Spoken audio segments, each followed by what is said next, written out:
Tidbits from TNT, Monday, April 21, 2025. Listen to the full version on the official dinarreport.com website and become our supporter on Patreon. TNT. Tishwash. What is the importance of American companies visiting Iraq? The Federation of Iraqi Chambers of Commerce affirmed on Monday that the visit of American companies is a message to the world that Iraq is a safe environment. It also explained that the visit resulted in an agreement on a regulatory framework for the private sector. Abdul Razak al-Zuhairi, head of the Federation of Iraqi Chambers of Commerce, said, "The visit of American companies to Iraq to invest and work with Iraqi businessmen is a positive and important step for Iraq."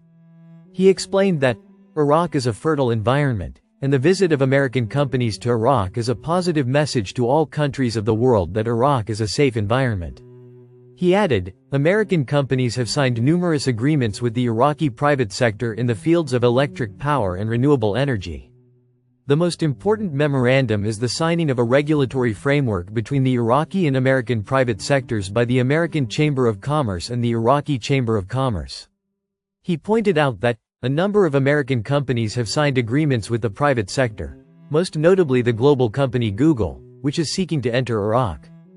Its representative came and wrote a positive message about Iraq, stating that Iraq is safe, which is an important message to the world.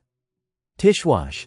Representatives of the Iraqi Oil Ministry, KRG, and APIKUR meet in Erbil, April 20, 2025.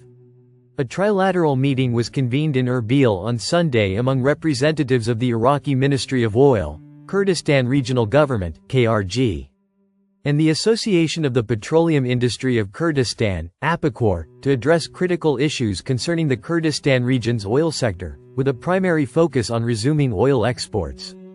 Omid Saba, Chief of Staff of the KRG Council of Ministers, stated that discussions involved the operational activities of oil companies and explored mechanisms to facilitate the restart of exports. The meeting also considered the challenges and proposals presented by these companies to create a conducive environment for resuming oil exports promptly. Despite the Iraqi parliament's approval of amendments to the federal budget law on February 2, 2025, particularly Article 12 concerning the resumption of Kurdistan's oil exports, disagreements between the federal government and the KRG have hindered the implementation of these provisions. The amendments stipulate that the Federal Ministry of Finance will compensate the KRG for production and transportation costs of oil delivered to the State Oil Marketing Organization, SOMO. An international technical advisory body, to be appointed jointly by the federal and regional governments, was tasked with determining the fair cost of production and transportation for each oil field within 60 days of the law's enactment. However, this deadline has passed without an agreement, prompting concerns from Iraqi lawmakers. Adnan al-Jabari, deputy chairman of the Iraqi Parliament's Oil and Gas Committee, emphasized that the 60-day period to select a consulting firm has expired without consensus. He noted that, in the absence of agreement, the federal government reserves the right to unilaterally appoint the advisory body. Meanwhile, oil production companies operating in the Kurdistan region have expressed skepticism toward the Iraqi Ministry of Oil.